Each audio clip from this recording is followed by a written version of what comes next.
नमस्कार बच्चों, हम लोग मुगल काल को पढ़ रहे हैं अच्छे से। मुगल काल में हम लोगों ने अकबर को पढ़ा था। अकबर के विषय में हम लोगों ने भू राजस्व व्यवस्था में आईनी दहसाला व्यवस्था को देखा था। यह दहसाला व्यवस्था उसे कहते हैं, यह 10 साला व्यवस्था कहते हैं। क्या कहते हैं? 10 साला व्यवस्था। ठीक है, तो हम लोग मुगल डायनेस्टी पढ़ रहे थे और मुगल डायनेस्टी में हमने किसको पढ़ा था? अकबर के बारे में पढ़ा था। अभी अकबर के बारे में और कंटिन्यू करते हैं। ठीक है, तो हमने अकबर संबंधित एक भू राजस्व व्यवस्था देखी थी। उस भू राजस्व व्यवस्था को क्या कह रहे थे? भू राजस्व व्यवस्था। ठीक है, भू राजस्व व्यवस्था थी और इस भू राजस्व व्यवस्था का नाम था दहसाला। दहसाला, ठीक है, दहसाला। ठीक है, तो दहसाला व्यवस्था। और इसको जो है मेन इसके प्रणेता माना जाए, जो इसमें मेन भूमिका रही थी, किसकी रही थी? राजा टोडरमल या टोडरमल की भूमिका इसमें रही थी। इसमें भूमिका किसकी रही थी? टोडरमल की भूमिका महत्वपूर्ण रही थी। ठीक है, टोडरमल की से महत्वपूर्ण भूमिका रही। हालांकि केवल यही व्यवस्था नहीं थी उसमें प्रचलन में, एक जब्ती प्रणाली भी व्यवस्था थी। कौन सी प्रणाली थी? जब्ती प्रणाली। ये भी उसमें भू राजस्व की व्यवस्था थी। भू राजस्व में कौन सी व्यवस्था थी? एक दहसाला थी, एक कौन थी? जब्ती व्यवस्था थी। उसमें होता क्या था? दो बांसों को या बांसों को उनके बीच में लोहे की कड़ियों से जोड़ दिया जाता था। बांसों को लोहे के बीच से कड़ियों से जोड़ दिया जाता था और उन्हें लग्गे कहा जाता था। लग्गा, समझ रहे हैं? तो मतलब कह दिए, बांसों के बीच में लोहे की कड़ियां होती थी, उस तरीके से लग्गे बनते थे। उन लग्गों से फसलों के रकाब की क्या की जाती थी? या रकाब की नपाई जुखाई की जाती थी। रकाब की, अब जो है कह लीजिए खेत की नपाई वगैरह किससे कहती थी? जो लग्गों से। क्लियर? तो ये सब चल रहा था। तो एक और प्रणाली हम लोग उसमें देखते थे, बटाई। बटाई भी प्रणाली प्रचलित थी उस समय भू राजस्व में। बटाई प्रणाली में क्या होता था? फसल या फिर कट चुकी हो, कटने के बाद बोझ के रूप में हो, उसमें निर्धारण किया जाता था किसान का कितना हिस्सा है और राज्य का कितना हिस्सा है। या फसल जब पक चुकी होती थी, खेत में ही फसल लगी होती थी, उसी समय उसका निर्धारण कर लिया जाता था कि किसान का कितना है और किसका? राज्य का उसमें कितना हिस्सा है। तो एक बटाई भी भू राजस्व व्यवस्था थी। एक उस समय नसक भी चल रही थी। नसक करके एक नाम आता था भू राजस्व व्यवस्था में, नसक। उसमें भी एक हिसाब से किसानों की देनदारियां निश्चित की जाती थी, वो भी एक भू राजस्व व्यवस्था में आती थी। तो हम लोग देखें तो ये भू राजस्व व्यवस्था अकबर के समय प्रचलित थी। एक दहसाला है, जब्ती प्रणाली, दो तो बहुत फेमस थी, और एक कौन है? बटाई व्यवस्था भी थी, और एक कौन थी? नसक थी। दहसाला में मैंने बता दिया 10 साला। दहसाला का 10 साला था। 10 साला का मतलब 10 साल की अलग अलग फसलों की औसत उपज और औसत कीमत निकाली जाती थी। औसत उपज का 1/3 हिस्सा राज्य का हिस्सा होता था और उसी को नगद के रूप में कन्वर्ट किया जाता था। 1 बीघे में जो राज्य की उपज का हिस्सा होता था उसको मन के रूप में लिया जाता था और प्रति बीघे इसको नगद में रुपए के फॉर्म में या रुपए के रूप में इसको वसूला जाता था। ये आपको थोड़ा सा कठिन लग रहा होगा। सोचो, अकबर जैसा अनपढ़ शासक के विषय में कितनी जबरदस्त उसकी टेक्नोलॉजी, ये समझिए तकनीकी थी भू राजस्व की। मतलब उसके में टर्मिनोलॉजी आप नहीं समझ पा रहे हो जब आप ग्रेजुएशन वगैरह कर चुके सिविल की तैयारी कर रहे हो। अब ये बात कहना कितना अलग है कि केवल पढ़ा लिखा ही एक कुशल नेतृत्व कर सकता है, ये बिना पढ़ा लिखा भी। अब देखो यहाँ पे एक अलग चीज आ रही है। देखो, मतलब एक अपवाद है। बताते हैं मुगल में सबसे अनपढ़ शासकों में कौन रहा? अकबर। लेकिन उसने जो व्यवस्थाएं चलाई वो पढ़ने वालों के भी छक्के छुड़ा देंगे उनको पढ़ने में। इतना उसमें टीम टाम था, इतना टिकड़मबाजी थी।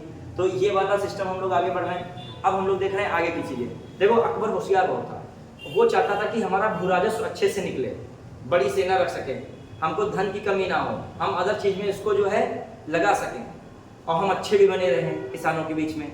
ये किसानों को प्रोत्साहित भी करता था। उनके लिए पशुओं की व्यवस्था करना हो, उनके लिए बीजों की व्यवस्था करना हो, उनके लिए उपकरणों की व्यवस्था, मतलब हथियार जिन्हें कह सकते हो, उनकी व्यवस्था करने के लिए कर्ज देता था या ऋण देता था। उसे तक्कावी कहा गया। क्या कहा गया उन ऋण को? तक्कावी। क्वेश्चन ऐसे टर्मिनोलॉजी आ जाती। तक्कावी क्या होता था? तक्कावी जो किसानों को भूमि सुधार या भूमि संबंधित जो ऋण दिया जाता था उसे क्या कहा जाता था? तक्कावी। क्लियर? तो ये सब चीजें अकबर के समय की थी, क्योंकि अकबर क्या था? प्रोत्साहित करता था किसान बदल बदल के फसल लगाएं और अच्छा उत्पादन करें। जब अच्छा उत्पादन करेंगे तो औसत उत्पादन 10 वर्ष का कितना निकलेगा और ज्यादा उपज के रूप में नहीं देता, उसको नगद के रूप में लेकर लेता था अकबर। ठीक है, अब आ रहे हैं हम लोग आगे। तो हमने भू राजस्व की बातें अकबर की बता दी। इससे पहले वाला वीडियो है उसमें मैंने आईनी दहसाला या दहसाला व्यवस्था को की एक व्यवस्था है मनसबदारी व्यवस्था सबसे इंपॉर्टेंट है। क्वेश्चन आता है मनसबदारी व्यवस्था का भारत में चलन किसने किया? अकबर ने किया। इससे पहले मनसबदारी व्यवस्था को चंगेज खां प्रयोग करता था, वो मंगोल शासक था, वो बाहरी था। व्यवस्था कहां से ली गई? मंगोलों से ली गई। हालांकि इसमें तैमूरी का मिश्रण है, कुछ ना कुछ हुमायूं और उनसे पहले बाबर से कुछ ना कुछ इसमें जोड़ा गया है, वो भी कुछ ना कुछ अपने अधिकारियों को बनाए थे व्यवस्था, तो कुछ जोड़ा गया। लेकिन जो मूलतः देखी जाए कहां से ली गई मनसबदारी व्यवस्था? मंगोलों से। अब आते हैं हम लोग अकबर की कौन सी व्यवस्था देख रहे हैं? अकबर की मनसबदारी व्यवस्था। मनसबदारी व्यवस्था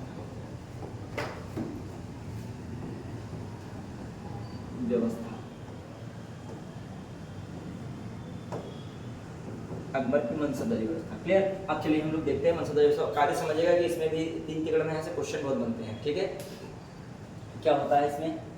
अकबर की मनसबदारी व्यवस्था है मनसब, मनसब जो प्रणाली थी या व्यवस्था थी, ये मनसब की जो बात आई, मनसब ये शब्द है, ये कहां से लिया गया है? ये शब्द है फारसी शब्द है। कौन शब्द है ये? फारसी शब्द है। मनसब का जो हम अर्थ देखें अर्थ के फॉर्म में, तो इसका मतलब दर्जा से भी है, दर्जा या पद। मेन क्या है? पद। मनसब का मतलब क्या है? पद। क्लियर? और देखा जाए यह जो व्यवस्था मनसब व्यवस्था, जो मनसब व्यवस्था है, मनसब प्रणाली या मनसब व्यवस्था, यह मूलतः कहां से ग्रहण की गई? स्रोत इसका क्या है? ग्रहण कहां से की गई? मंगोल व्यवस्था से, मंगोल व्यवस्था से। और मंगोल व्यवस्था में इसको कौन यूज करता था? चंगेज खां। सबसे पहले इसमें कौन यूज करता था? चंगेज खां। क्लियर? हालांकि इसमें तैमूरी भी मिश्रण है, लेकिन मेन आप मंगोल ही रखेगा। और जो ये चंगेज खां इसको करता था, वो दशमलव पद्धति पे करता था। किससे? दशमलव, दशमलव पद्धति पर आधारित थी। तो यहाँ भी मंगोलों वाली ही लगभग दशमलव पद्धति पे ही आधारित रखी गई। जो क्वेश्चन आ जाए कैसा पद्धति पर आधारित थी? मनसबदारी दशमलव, मतलब 10, 20, 40 मनसब, 50 मनसब, 5000 मनसब, 7000 मनसब, इस तरीके की बातें हैं। ठीक है, तो ये सब है। फिर जो हम लोग देखें इन विषय में आगे हम लोग बढ़ रहे हैं थोड़ा सा। अकबर अच्छा मनसबदारी व्यवस्था को रखना क्यों चाहता था, लाना क्यों चाहता था? अकबर के पास मजबूरी थी और एक अकबर के अंदर महत्वाकांक्षा थी। 2 चीजें थी। मजबूरी ये फंस रही थी अकबर के समय में कि राज्य में षड्यंत्र बहुत होते थे, वो भी अकबर के खिलाफ होते थे। षड्यंत्र खासकर कौन करेगा? 3 वर्ग है खासकर उस समय।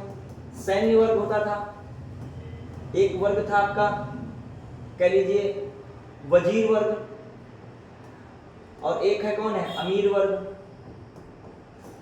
ठीक है, वजीर मतलब अधिकारी वर्ग है ये सब। ठीक है, अब देखिए क्या है, ये आपस में लड़ाई झगड़ा करते हैं। लड़ाई झगड़ा कैसे? देखिए, खासकर वजीर और अमीर ये सीमाओं पे नहीं जाते हैं। वजीर ये वित्त व्यवस्था का मेन प्रमुख होता था, राजा के सबसे करीबी माना था। ये अगर राजा के दरबार से ही संबंधित रहता था, अमीर भी राजा के दरबार से संबंधित रहते थे। तो ये आपस में ही साठगांठ बना के लूट घसोट किया करते थे और राजा के खिलाफ षड्यंत्र भी रचने का प्रयास करने लगे थे। और प्लस राजा को तो इनको जागीरें देनी पड़ रही थी, धन देना पड़ रहा था, तो अकबर भी चाहता इनसे काम ना लिया जाए। और उधर सैन्य विभाग में उसने मीर बख्शी का पद बनाया था। अकबर ने किसका पद बनाया था? मीर बख्शी। मीर बख्शी भी सोचता था कि इधर वाले लोग मजा उड़ा रहे हैं, हम केवल युद्धों पे लड़ाई करने जा रहे हैं, तो हम भी इसी में फायदा लें। तो मतलब इन सबको अकबर ने प्रयास किया इंगेज करने का। क्लियर? अकबर ने क्या प्रयास किया? इंगेज करने का। सबकी योग्यता अकबर निर्धारित करने के लिए सबको कह दिया कि सब लोग सैनिक व्यवस्था से जुड़ जाओगे, सबको सवार देने की व्यवस्था कर दी। अकबर ने क्या कर दिया? सबको सवार, मतलब सैनिक सबको सेना से लैस कर दिया। मतलब सैन्य अभियान में या सैन्य सेवा सबसे ली जा सकती है, हर अधिकारी से ली जा सकती है। ये सबको एक इंगेज कर दिया। उसी आधार पर आपके परफॉर्मेंस के आधार पर आपको क्या दिया जाएगा? रैंक वगैरह दिया जाएगा। क्लियर? समझ पाए? एक काम तो ये था। और दूसरा काम, अकबर जानते ही हो जब अकबर के पिताजी की मृत्यु हुई तो उस समय अकबर हेमू से लड़ रहा था। और उससे पहले देखा जाए हेमू ने लगभग सभी क्षेत्रों पर साम्राज्य स्थापित कर लिया था। अकबर के पास कुछ क्षेत्र बचा नहीं था।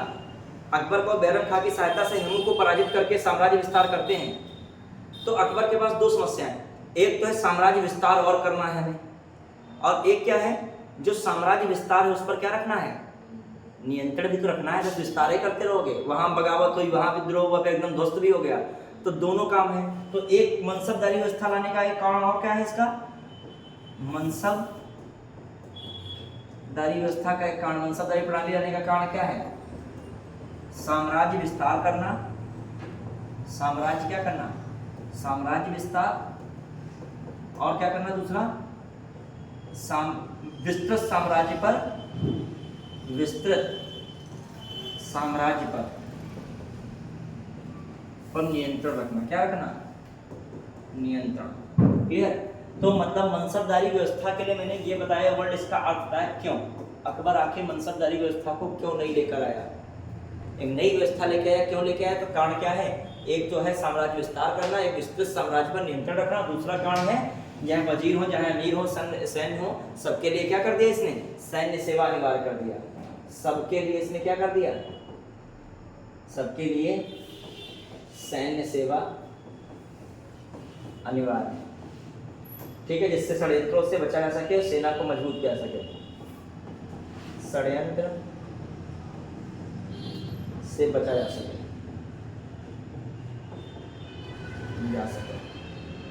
ठीक है, जिससे षड्यंत्र से क्या हो सके, बचा जा सके। बढ़िया है। अब आइए, अब विषय है मनसबदारी आखिर क्या है, ये क्या हम लोग पढ़ रहे थे, क्यों तो पढ़ लिए, अब क्या में अभी आपको पढ़ना पड़ेगा। पहला मैंने क्या वर्ड बताया, मनसबदारी आखिर क्या है, मनसब जो वर्ड है किससे लिया गया, फारसी शब्द है, क्योंकि फारसी मुगलों की क्या थी, ऑफिशियल लैंग्वेज थी, दरबारी भाषा इनकी कौन थी, फारसी ही थी, ठीक है, चाहे दिल्ली सल्तनत की देखो भाषा दरबारी कौन थी, फारसी, चाहे इनकी भाषा देखिए फारसी, इनकी राजभाषा तुर्की थी, लेकिन ठीक है, बोलने में आम जब बोलते थे बोलचाल में तो तुर्की बोलते थे, लेकिन जो ऑफिशियल लैंग्वेज थी उनकी कौन थी, फारसी थी। और जो हम लोग देखें, ये एक हिसाब से जो है दर्जा या पद होता था मनसब का अर्थ देखें हम लोग। फिर हमने बताया ग्रहण कहाँ से किया है इन्होंने, मंगोल व्यवस्था से ग्रहण किया, दशमलव आधारित व्यवस्था थी, ठीक है। अब इसके आगे बढ़ रहे हैं, क्या है, ठीक है, बढ़े आगे। देखिए, अब मनसबदारी को दो भागों में तोड़ ले हैं, दो आधार पर। एक इसमें वर्ड आता था जात, और एक क्या होता था, सवार, ठीक है। देखिए, जात था, सवार था। जात खासकर दर्जा एक हिसाब से कह रहे हैं, दर्जा या रैंक, और दूसरी तरफ सवार क्या था, सैनिक, क्या होते थे, सैनिक। क्लियर। तो इसने एक कार्य किया, इसने जो है जात और सवार को तीन वर्गों में बांट दिया, तीन कोटियों में बांट दिया।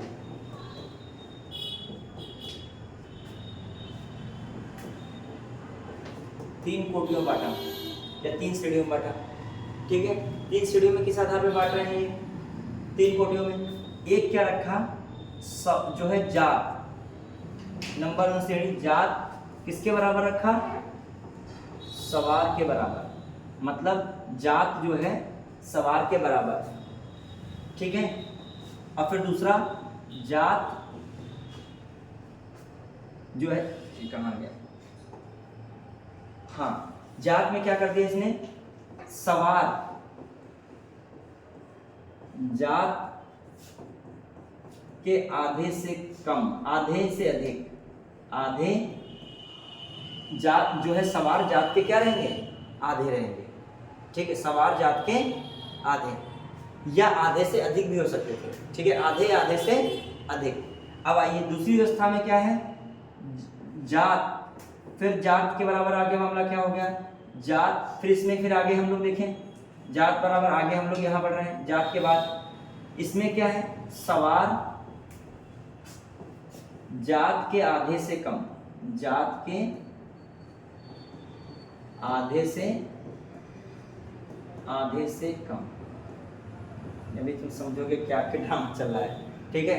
आइए, पूछ सकता है ना, मैं जो पेपर कठिन रहेगा तो कंफ्यूजन करने पूछ सकता है। यदि हम मान लीजिए कह दें 1000 मनसब या 1000 जात वाला मनसब है, 1000 जात वाला मनसब, तो इसमें सवार कितने होंगे, 1000 ही क्या होंगे, अभी सवाल में बताएंगे, 1000 ही सवार होंगे, समझ रहे हैं बात हमारी। यदि मैं कहूँ यहाँ पर 1000 जात है, यदि 1000 जात का मनसबदार है, वो 1000 जात का मनसबदार, ये से ग्रेड पे है, जैसे क्या है, ये जात के ही अकॉर्डिंग सैलरी मिल रही है, जितना जात का लेवल है वेतन इन्हीं के अकॉर्डिंग मिल रहा है, रैंक के अकॉर्डिंग वेतन मिल रहा है। ठीक है, आइए 1000 है तो इस पे क्या है, मतलब मान लीजिए तो कितना होगा, 5 जो 1000 है तो 500 से 1000 की रेंज में रहेगा।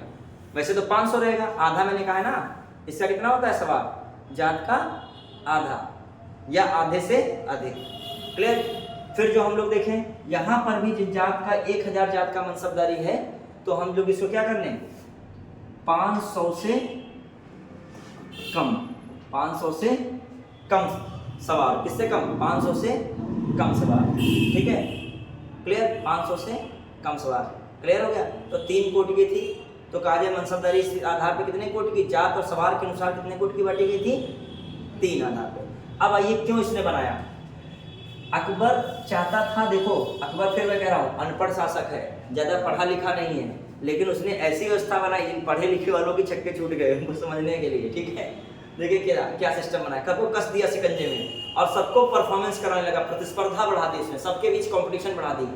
कैसे, कहा सब लोग 1000 जात के हो, ठीक है, मान लीजिए सपोज समझा रहे हैं, कहा कि जिसकी अच्छी परफॉर्मेंस रहेगी उसको सवार क्या मिलेंगे, ज्यादा मिलेंगे। अब सवार ज्यादा, तुम्हारी वैल्यू क्या है, ज्यादा है। ठीक है, मान लीजिए ग्रेड पे सबका एक ही हो लेकिन सैलरी सबकी क्या हो रही हो, अलग अलग, कोई सीनियर के साथ सैलरी ज्यादा पा रहा है। ठीक है, तो उसमें या फिर कोई उसमें पुरस्कार एक्स्ट्रा लगा दिया गया तो हर साल वो बढ़िया काम के लिए उसको ज्यादा सैलरी फाइनल मिल जाती है। तो ग्रेड पे सबका सेम कर दिया और सैलरी सबकी क्या ज्यादा, मतलब जो है उनकी वैल्यू सबकी जो है वो अलग अलग कर दिए। क्लियर, तो ये अलग अलग हो गया, समझ पाए कि नहीं। तो अब हम लोग देखें, यदि 1000 जात है तो बढ़िया परफॉर्मेंस करोगे तो तुमको 1000 सवार मिलेंगे। अभी सवार का मतलब क्या है, सैनिक, एक हिसाब से समझना सवार का मतलब क्या है, ये भी समझाएंगे। इसमें भी फाइट करा दी अकबर ने, सैनिकों में भी फाइट करा दी, मतलब अकबर कितना दिमाग लगा दिया उसने कि मतलब पूरी तरीके से मतलब सबको प्रतिस्पर्धा में बांध दिया। जैसे हम भी प्रयास करते हैं पूरे क्लास में कि सबको किसमें बांध दें, प्रतिस्पर्धा, सबकी परफॉर्मेंस। कोई मतलब स्टेबल किंग नहीं है यहाँ पे, राजा स्टेबल नहीं है यहाँ पे, राजा हर सप्ताह बदल सकता है, या मतलब जो भी स्टूडेंट है टॉपर नहीं है, ये हर सप्ताह हो सकता है, वो जब तक परफॉर्मेंस बढ़िया करेगा तब तक रहेगा टॉपर। आइए देखिए उसने क्या किया, सबको दिया। अब मान लीजिए अच्छे परफॉर्मेंस नहीं कर रहे हैं, 1000 तो है लेकिन इनको सवाल कितने हो गए, 500 हो गए सीधे। ये उससे भी बेकार काम कर रहे हैं तो इनको कितने सवाल दे देंगे, 500 से कम, बढ़िया भी। फिर आइए अब देखें हम लोग, जो कहा जाता है 33 श्रेणियों में भी बांटा गया। कितनी श्रेणियों में बांटा गया, कहीं कहीं उल्लेख मिलता है जो मनसबदार को कितनी श्रेणियों में बांटा गया, 33 श्रेणियों में। कितनी श्रेणियों में बांट दिया गया, 33 श्रेणियों में मनसबदारी को बांटा गया था। कहीं कहीं उल्लेख इसका भी मिलता है, मनसबदारी को। ठीक है, मनसबदारी को कितनी श्रेणी बांटा गया, 33 श्रेणियों में बांटा गया। आईने अकबरी एक है पुस्तक, उसमें लिखा है 66 श्रेणियां हैं, लेकिन सामान्यतः मनसबदारी को कितने में बांटा गया था, 33 श्रेणी में। ये तो मैंने जात और सवार के आधार से कोटियां बताई हैं आपको। अब आ जाइए एक और इसी मामला है। अब देखिए जो है अकबर मनसबदारी खासकर जो क्या करता था, अकबर मनसबदारी देने में कोई योग्यता को प्रमाण नहीं मानता था। भले मतलब यहाँ पर परफॉर्मेंस देखता है, खासकर अकबर के समय मनसबदार जो अकबर के करीबी ज्यादा होते थे उनको अकबर मनसबदारी देता था। ये कोई मतलब नहीं था कि कोई प्रतियोगिता होगी तब मनसबदारी दी जाएगी, प्रतियोगिता वगैरह कुछ नहीं होती थी उस समय, कि मतलब अकबर चाहता था उसको मनसबदार बना देता था। ठीक है, जिस अकबर की निगाह में जो जितनी वैल्यू वाला होता था उतने ज्यादा मनसबदारी बना देता था। जैसे जो मान सिंह है, हाईएस्ट सबसे ज्यादा हाई लेवल का मनसबदारी 2 को बनाता है, एक अजीज कोका एक है, उनको 7000 की मनसबदारी देता है, और एक कौन है, मान सिंह, उनको भी कितने की देता है, 7000 ही मनसबदारी मिलती है। दोनों को मिलता है, याद रखेगा। मान सिंह को अकबर ने कितनी हजारी मनसबदारी दी थी, 7000। चलिए अभी हम लोग आगे देखेंगे। अब थोड़ा सा और विषय, जात के आधार पर मनसबदारी। अब मैं इसको आगे पढ़ूं, जात के आधार पर मनसबदारी, जात के आधार पर मनसबदारी, जात के आधार पर मनसबदारी कैसे, क्या है मामला। देखिए जात के आधार पर मनसबदारी क्या होती है, ध्यान दीजिएगा। फर्स्ट बात, जात के आधार पर मनसबदारी को हम लोग देखें तो मान लीजिए जो है 10 से 500 तक, जो 10 से 500 तक जात होती थी। ठीक है, 10 जात से 500 या कहीं कहीं 50 जात से 500 जात। ठीक है, एक मनसबदारी, उसे मनसबदार कहा था। क्या कहा था, मनसबदार, एक बांटा गया था। ठीक है, फिर 500 जात से कितने तक, 2500 जात तक। इसे कहते थे अमीर। क्या कहते थे? अमीर कहा जाता था। क्या कहा था? अमीर कहा जाता था। फिर जो है 2500 से अधिक जात वाला, अधिक जात क्या होता था? अमीरुल उम्दा। अमीरुल उम्दा कहा था, कहीं कहीं अमीर आजम कहा गया। ठीक है, तो ये भी दिमाग में रखिएगा। क्लियर? अब मैं एक और आगे बढ़ रहा हूँ एक स्टेप। देखिए अब क्या मामला है, थोड़ा सा टॉपिक बड़ा है, इनको समझाना जरूरी है कि इससे कोई भी लाइन बन जाए, कहीं दिक्कत हो जाए, नहीं कर पाओ आप लोग। अब आइए थोड़ा सा अकबर ने और व्यवस्था की। देखिए क्या है, मान लीजिए जो सवार में वर्ड बोल रहा हूँ, सवार से संबंध किसका है? सैनिक से। किससे संबंध है आपका? सैनिक से। किससे संबंध है? सैनिक से। लेकिन सैनिक में भी एक व्यवस्था है, ध्यान रखिएगा। सैनिक में ये सैनिक कैसे हैं? घुड़सवार वाले सैनिक। कैसे हैं? घुड़सवार सैनिक हैं। और इन घुड़सवार सैनिक को क्या करना है? इनमें भी घोड़े बांटे गए। अब सैनिक में भी कंपटीशन है, मतलब जो घुड़सवार हैं, किसी घुड़सवार को एक घोड़ा, किसी घुड़सवार को कितने घोड़े? 2 घोड़े। क्लियर? इस तरीके से उसमें किसी घुड़सवार को 3 घोड़े दिए जा रहे हैं। ठीक, तो कहने का मतलब सबसे पहली वाली व्यवस्था में जो कहा जाए, कितने जो है, मान लीजिए 10, कितने, अब देखिए एक दिमाग लगेगा, 10 जात मिनिमम हो सकते थे। समझिएगा थोड़ा सा, 10 जात मिनिमम हो सकते थे, तो उनके साथ 10 ही सवार मिनिमम हो सकते थे। समझ पाए कि नहीं? क्योंकि 10 जात के बराबर 10 सवार, मैंने कहा था आधे के बराबर हो सकते हैं, फिर तो कम ही हो रहे हैं, ज्यादा तो हो नहीं रहे। ऐसा कभी नहीं हो सकता था कि सवार जात से ज्यादा हो जाए। नहीं समझ पाए? हमेशा याद रखिएगा, सवार जात से क्या रहता था? कम रहता था। अब दिमाग लगाइएगा। अब देखिएगा मैं कहना क्या चाह रहा हूं, इसमें क्या है मामला, यहीं पे चल रहे थे ना। हाँ, सैनिक में देखिए, एक सेकंड इसमें समझिएगा थोड़ा सा। उसने सैनिक में भी कंपटीशन कर दिया, हर सैनिक को घोड़े 2-2 नहीं मिलेंगे। मतलब प्रयास उसने किया कि हर सैनिक को 2 या 3 घोड़े दिए जाएं, कि युद्ध पर जब जाएं तो घोड़े थके ना हो, बढ़िया घोड़ा यूज किया जाए। अरबी तुर्की नस्ल के घोड़े होते थे। ठीक है, तो उसने क्या किया समझिए जरा थोड़ा सा। मान लीजिए 10 घुड़सवार हैं, तो 10 घुड़सवारों कम से कम 20 घोड़े तो होने चाहिए। कितने घोड़े होने चाहिए? 20 घोड़े तो होने चाहिए, मतलब 2 घोड़े पड़ने चाहिए हर घुड़सवार पर। लेकिन हर सैनिक को 2 घोड़े नहीं दिए जाएंगे। हमारी बात समझना। ठीक है, मान लीजिए 3 है सैनिक, 4 सैनिक हैं, और कितने सैनिक हैं? या मान लीजिए 3 हो गए, 3 हो गए, 3 3 6 हो गए। कितने सैनिक हो गए? 4। तो पूरे कितने हो गए? 10। कितने हो गए? 10 सवार हो गए। सवार तो 10 हैं, क्योंकि जात मिनिमम 10 थी, सवार भी कितने हो सकते हैं? मिनिमम 10। लेकिन इनको एक ही घोड़ा दिया गया। ये कामचोर थे, बड़ा बढ़िया नहीं काम कर रहे थे। इनको कितने घोड़े दिए गए? मान लीजिए 3 घोड़े दिए गए। इनको कितने घोड़े दिए गए? 2 घोड़े दिए गए। तो बताइए पूरे घोड़ों की संख्या कितनी आ गई? पूरे घोड़ों की संख्या कितनी आ गई? 3, 9 और 8, 17 3 कितने हो गए? पूरे 20 घोड़े हो गए। समझ पाए कि नहीं? मतलब सवार जो अधिकतम क्वेश्चन आ जाए कि मिनिमम कितने घोड़ों की संख्या हो सकती थी? 20। मिनिमम कितने घोड़ों की संख्या हो सकती थी? 20 तो होती ही होती थी। क्योंकि 20 क्यों हो सकती है? क्योंकि क्या है, क्योंकि मिनिमम से मिनिमम जो है जात कितनी रहती थी? 10। और 10 जात के बराबर 10 सवार ही अधिकतम हो सकते थे। और 10 सवार होंगे तो घोड़े कितने होंगे? 20 होंगे। समझ पाए इस बात को? समझ पाए लॉजिक थोड़ा? अब सैनिकों में कंपटीशन है कि हमको 3 घोड़ा मिलेगा, 3 घोड़े का खाना वाना व्यवस्था होगी। 1 घोड़ा मिलेगा, कितने? 2 घोड़ा मिलेगा, जैसे जिसकी क्षमता वैसे घोड़े दिए जाते सैनिकों को। क्लियर? तो मतलब सैनिक में तो कंपटीशन है। और सैनिक कौन है? सवार है। एक हिसाब सैनिक की कैसे हैं? घुड़सवारी वाले सैनिक हैं। कैसे सैनिक हैं? घुड़सवार वाले। समझ पाए कि नहीं हमारी बात को? ये हमने पूरा समझाने का प्रयास किया है। तो कुछ वर्ड्स हैं उनको मैं लिखाया, समझ पाया कि नहीं? थोड़ा टेक्निकल थोड़ा वर्ड था। अब एक लाइन आई थी, चूंकि मुझे समझाना इसलिए था। एक सेंटेंस आया था, जात सवार जात से अधिक हो सकता है। लाइन क्या है? गलत है। कि कभी भी मैंने भी बताया है, बराबर हो सकता है सवार जात से, लेकिन जात से ज्यादा नहीं हो सकता है। ऐसे क्वेश्चन बना दे कि मिनिमम कितने घोड़े जात के साथ हो सकते थे या मनसबदार के साथ हो सकते थे?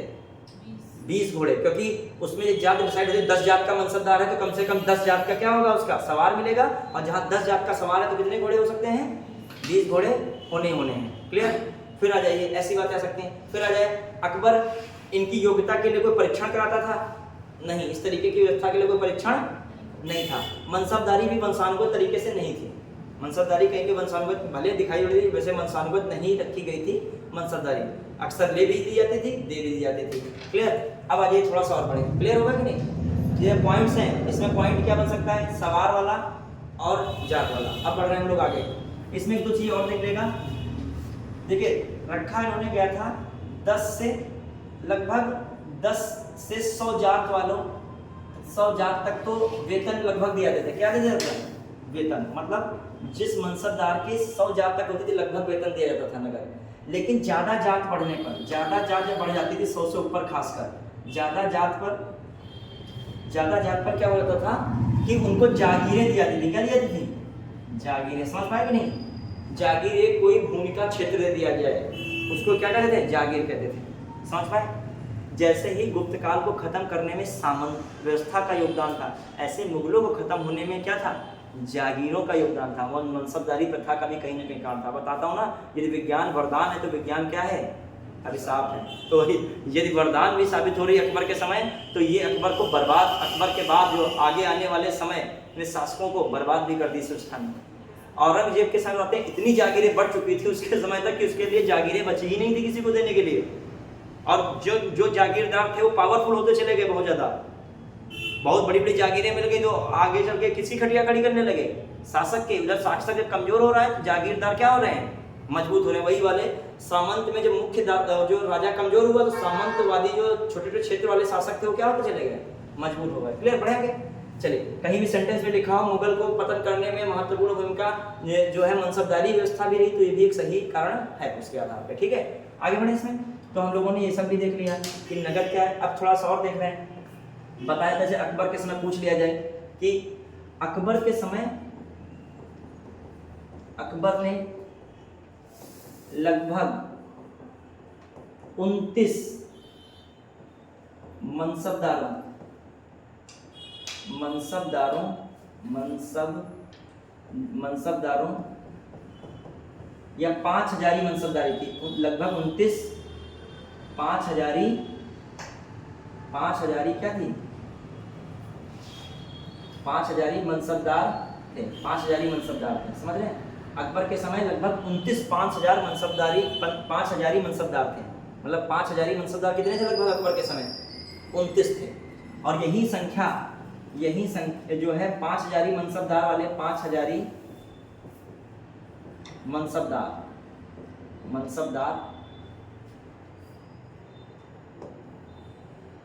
5000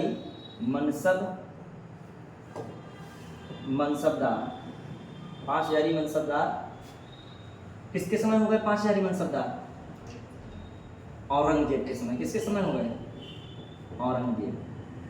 5000 मनसबदार औरंगजेब के समय कितने थे, 79 हो गए थे। कितने लगभग हो गए थे, 79।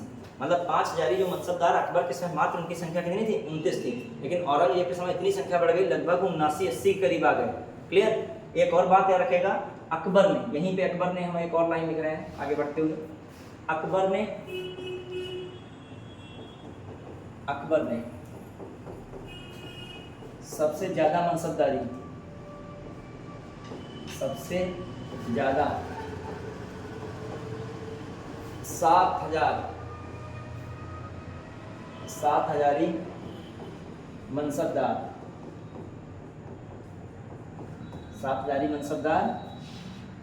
दो लोगों को बनाया। कौन थे, एक मान सिंह थे, एक अजीज कोका।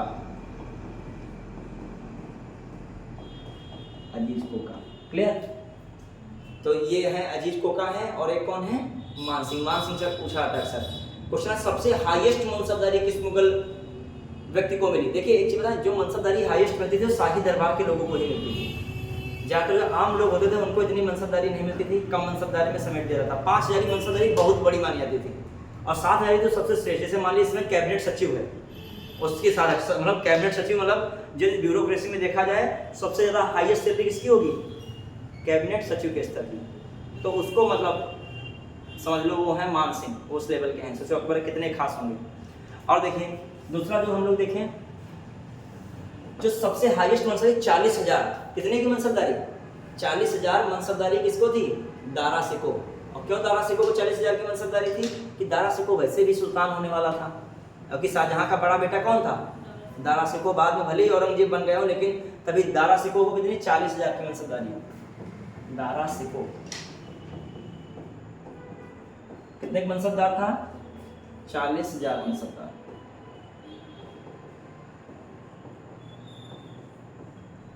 मनसबदार 40,000 ही मनसबदार था, मतलब 40,000 रैंक वाला मनसबदार था, ठीक है, ठीक 40 मनसबदार। क्लियर? फिर आते हैं हम लोग देख रहे हैं, ये सब हमने देख लिया, जो किसको क्या डिवीजन किया गया, कितनी श्रेणियों में बांटा गया, ये सब आधार हमने मनसबदारी में देख लिए। आगे देखें हम लोग क्या मामला है, देखें। चलिए, तो ये अकबर के हम लोगों ने किस व्यवस्था को देख रहे हैं? मनसबदारी। अब हम लोग थोड़ा सा धार्मिक व्यवस्था अकबर के देख रहे हैं, फटाफट देखते चल रहे हैं, टाइम बहुत तेज भाग रहा है, बस 10 मिनट में ही लोग देख लेते हैं। देखिए क्या मामला धार्मिक व्यवस्था में, जल्दी से देखिए धार्मिक व्यवस्था। देखिए अकबर ने धार्मिक व्यवस्था में देखा। अच्छा, अकबर ने एक चीज लिखेगा, मनसबदारी व्यवस्था लगभग शुरू की थी 1575 में, और दहसाला कब शुरू की थी? 1580 में। दहसाला देख लेगा कब है? जो मनसबदारी देखा जाए, मनसबदारी जात और सवार वाली शुरू की थी 1575, ठीक है। और दहसाला व्यवस्था कब शुरू की थी? दहसाला भू राजस्व व्यवस्था, दहसाला भू राजस्व कब की थी? 1580 में। अब मैं कह रहा हूँ धार्मिक व्यवस्था में आ जाइए, धार्मिक व्यवस्था फटाफट। अकबर ने इबादत खाना की स्थापना, इबादत खाना की स्थापना की वजह फटाक से लिखेगा 1500 इंपॉर्टेंट है, कब? 75 में। इबादत खाना की स्थापना सभी धर्मों के लिए, सभी धर्मों के लिए इबादत खाना को खोला, सभी धर्मों के लिए इबादत खाना खोला कब? 1578 ईस्वी में। क्लियर? फिर आइए, सभी धर्मों के प्रति भाईचारा, सभी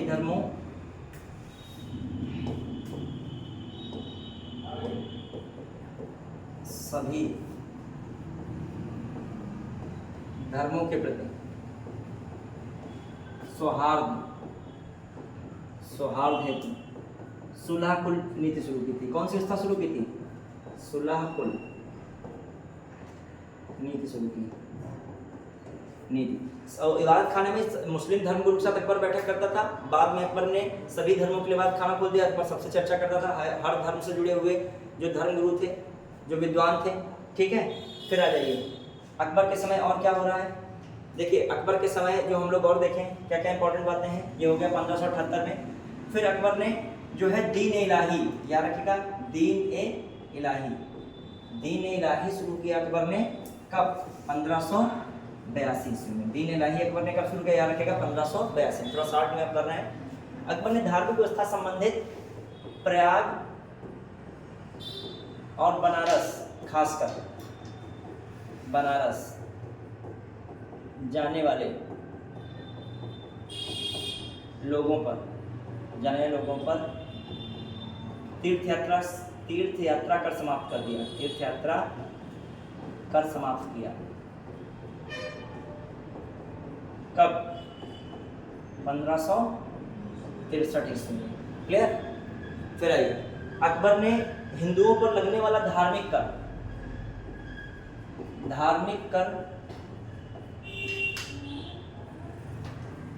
कर किस पर लगने वाला? हिंदुओं पर धार्मिक कर समाप्त कर दिया। हिंदुओं पर धार्मिक कर समाप्त किया कब? धार्मिक कर समाप्त किया। धार्मिक कर क्या था? उसका नाम जजिया। क्या था? जजिया। इसे क्या कहते हैं? धार्मिक कर को जजिया। कब समाप्त किया? 1564 में। कब समाप्त किया? 1564 ईस्वी में। बढ़िया के चलिए आगे देख रहे हैं। फिर देखा जाए अकबर के बारे में और क्या कहा जाए, इंपॉर्टेंट क्या है धर्म से संबंधित मामले में। अकबर में जैसे तानसेन तानसेन जो है किससे जुड़े हुए थे? संगीतज्ञ थे। तानसेन क्या थे? संगीतज्ञ थे। और ये हिंदू भी थे तानसेन, सोचे तो मतलब एक देखा जाए धार्मिक रीत में हिंदुओं को भी अकबर ने अपने खास में रखा, खासकर राजपूतों को भी इसने खास में अपने रखा। क्लियर। फिर आ जाइए जो हम लोग देखें बीरबल। बीरबल भी अकबर के मेन सलाहकार में रहते थे, सलाहकार की भूमिका में, सलाहकार। और दीन ए इलाही, दीन ए इलाही धर्म को स्वीकार करने वाले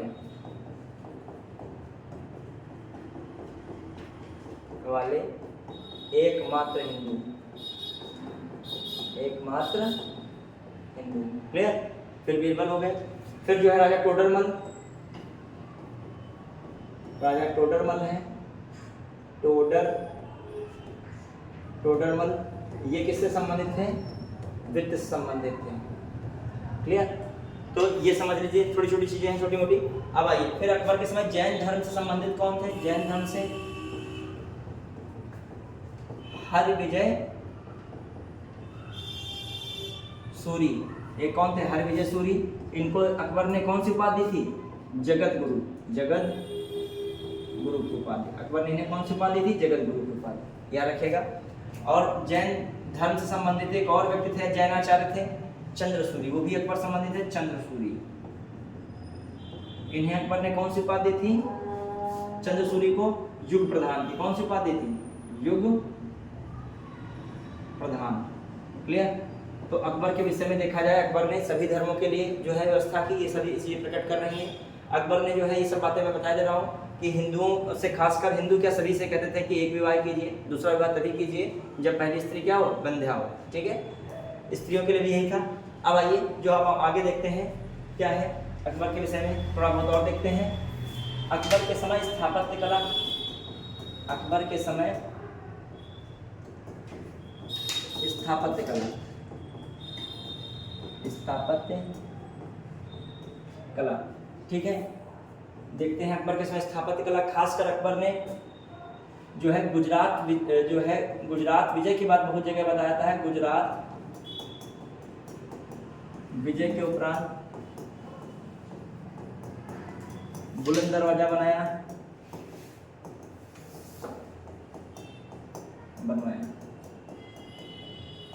अकबर ने एक नया शहर बनाया था, उसका नाम था फतेहपुर सीकरी की स्थापना की।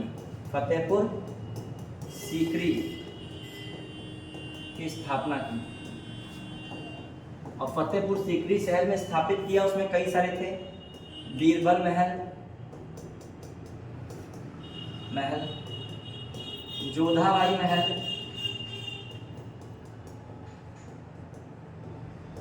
ठीक है, मरियम महल या मरियम की कोठी,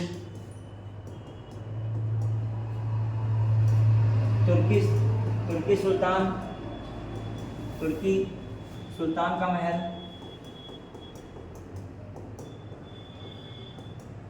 पंचमहल, ठीक है, स्वर्ण महल, सुनहरा महल। ठीक है, तो ये सब चीजें बनवाई। कहाँ? दीवाने खास, दीवाने आम, दीवाने खास, दीवाने आम, दीवाने खास जहाँ पर अकबर विशेष लोगों के साथ बैठक करता, दीवाने आम जहाँ सब लोग अकबर के साथ बैठक कर सकते थे। क्लियर। तो ये सब चीजें अकबर संबंधित हैं, याद रख सकते हो, याद रख लीजिएगा। क्लियर। तो ये सब बातें हो गई अकबर संबंधित। अब हम लोग आगे और भी अकबर के विषय में देखें, हालांकि टाइम बहुत हो रहा है, तो आगे चल के जब हम अगला टॉपिक पढ़ाएंगे तो उसमें कुछ अकबर की बातें इंक्लूड कर देंगे। ठीक है, जैसे अकबर अपने समय जो सेना संबंधित मैंने बताया था, कौन रखा था? मीर बख्शी का पद इसने रखा था। जो है वित्त संबंधित इसने कौन सा विभाग रखा था? खासकर वजीर का पद रखा था। और अकबर ने प्रयास किया था कि जो देखा जाए कि मीर बख्शी को अकबर ने ज्यादा पावर दे दी, किसकी अपेक्षा? वजीर की अपेक्षा। वजीर तभी किसी मनसबदार को ज्यादा सैलरी दे सकता था जब तक कि सिफारिश किसकी नहीं लगती थी? मीर बख्शी की नहीं लगती थी। ये सब चीजें आती हैं। एक अमीर या मीर सामान एक पद होता था अकबर के समय, जो अकबर की गृहस्थी या हरम की देखरेख करता था। ठीक है। तो मीर सामान भी एक पद होता था। एक अकबर के समय पद था न्याय व्यवस्था संबंधित, काजी का पद। वो क्या पूरा देखता था? न्याय व्यवस्था देखता था। तो अकबर के समय लगभग परगना और सरकार वैसे ही थी जैसे शेरशाह सूरी के समय थी। तो ये अकबर के समय का मैंने क्या था, प्रशासन का तरीका बताया था, किस तरीके से अकबर के समय कौन कौन जो मेन पद थे। जैसे एक पद हो गया वजीर, दूसरा पद हो गया कौन, मीर बख्शी, तीसरा पद मैंने कौन बताया, मीर सामान, और फिर कौन है, काजी। कौन है? काजी। काजी कौन होता था? न्याय व्यवस्था से जुड़ा हुआ था। और अकबर ने कुछ और चीजें की हैं। देखिए ऐसे मान लीजिए जरी कलम की उपाधि अकबर ने दी। जरी कलम की उपाधि किसको दी? कई बार क्वेश्चन आता है। मोहम्मद हुसैन को दी। किसको दी? मोहम्मद हुसैन को क्या दी? जरी कलम की उपाधि। तो अकबर के विषय में हम लोगों ने यहीं तक देखा। आगे चल के जो है जहांगीर जो है उपद्रव कर देते हैं, विद्रोह करते हैं 1602 में। तो अबुल फजल को ये बुलाता है दक्षिण से, उसको जहांगीर द्वारा षड्यंत्र रचा जाता है और बुंदेला वीर सिंह देव, बुंदेला सरदार होता है, वीर सिंह देव द्वारा किसकी हत्या करा दी जाती है? मार्ग में अबुल फजल की हत्या करा दी जाती है। अकबर के समय में एक अनुवाद विभाग बना था, अनुवाद विभाग, ठीक है। विभाग 60 में बता रहे हैं। इसका जो निर्देशन किसके अंडर में था? निर्देशन फैजी कर रहा था। कौन कर रहा था? फैजी। तो इसमें रहता है जो इसका जो कहा जाए कि फारसी में जो है राम जो है महाभारत का फारसी में अनुवाद किसने किया था? महाभारत में, महाभारत का फारसी अनुवाद, फारसी अनुवाद रजनामा से हुआ था। किस नामा से? रजनामा, ठीक है, रजनामा से हुआ था। और इसमें भूमिका फैजी की भी थी और बदायूनी की भी थी। रामायण का फारसी अनुवाद किसने किया था? रामायण का बदायूनी ने किया था। किसने किया था? बदायूनी ने। तो आगे की चर्चा हम जो है आगे करेंगे, जब अगला टॉपिक पढ़ाएंगे तो अकबर की कुछ चीज़ें और पढ़ा के आपको ये टॉपिक पूरे तरीके से करेंगे। लगभग मैंने अकबर के विषय में सब कुछ बता दिया है, सारे अभियान बताए, सारी चीज़ें बताई हैं। अब इसके बाद हम लोग जहांगीर के विषय में पढ़ेंगे। क्लियर? तो जो क्वेश्चन आ जाए, महाभारत का फारसी अनुवाद किस नाम से हुआ था? शीर्षक से रजनामा। आगे पुस्तकें वगैरह और भी बताएंगे, तो नेक्स्ट क्लास में बताएंगे। और फिर मैं तो लास्ट में मुगल की पूरी जो है कला, संस्कृति, स्थापत्य कला, सब कुछ उसके बारे में एक वीडियो अलग से भी बनाएंगे। लगभग सभी चीज़ें अकबर संबंधित समाप्त की। तो आज के लिए बच्चों इतना ही, फिर कल मिलते हैं नई ऊर्जा के साथ।